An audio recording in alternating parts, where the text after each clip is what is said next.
ഇന്നലെ ഒരു മഴ ദിവസം തന്നെയായിരുന്നു. പിന്നെ ഇന്നലെ രാത്രിയിലാണ് ട്ടോ മഴ കൂടുതലായിട്ട് പെയ്തത്. നിർത്താതെ പെയ്ത ഒരു മഴയാണ് ഇപ്പം ഇങ്ങനെ വെള്ളം നിൽക്കാൻ തന്നെ കാരണം. ഇത് ഫ്രണ്ട് ഭാഗമാണ് ട്ടോ എൻ്റെ വീടിൻ്റെ. ഫ്രണ്ടിൽ ഇത്രേ വെള്ളം നിൽക്കുന്നുള്ളൂ. രാവിലെ ഇതുപോലെ തന്നെ ഉണ്ടായിരുന്നു. പക്ഷേ രാവിലെ കുറച്ച് നേരം മഴ ഒന്ന് നിന്ന ടൈമിൽ ഈ വെള്ളമൊക്കെ ഒന്ന് വറ്റിയിട്ടുണ്ടായിരുന്നു ട്ടോ. പിന്നെ വീണ്ടും വലിയൊരു മഴ പെയ്തു ഇപ്പം. അപ്പം വീണ്ടും അതാ നല്ലോണം വെള്ളം നിറഞ്ഞു. ഇതിപ്പോൾ വീടിൻ്റെ സൈഡ് ഭാഗമാണ്. ഇതുപോലെ തന്നെ ബാക്കിലും നല്ലോണം വെള്ളം നിൽക്കുന്നുണ്ട്. ഇതൊക്കെ ഇന്നലെ പെയ്ത മഴയും ഇന്നത്തെ മഴയും എല്ലാം കൂടെ നല്ലോണം വെള്ളം നിൽക്കുന്നുണ്ട്.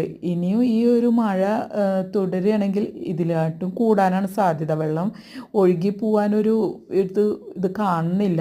എന്നാലും ഒന്ന് ശ്രമിച്ചു നോക്കണം ഇതുപോലെ ഇതിനൊന്ന് ഒഴുക്കി വിടാൻ. അപ്പം ഇതൊന്ന് നിങ്ങൾക്ക് കാണിക്കാൻ വേണ്ടിയിട്ടാണ് ഇന്നത്തെ വീഡിയോ ചെയ്തത്. അപ്പം ഇത്രയേ ഉള്ളൂ. Bye bye, thank you.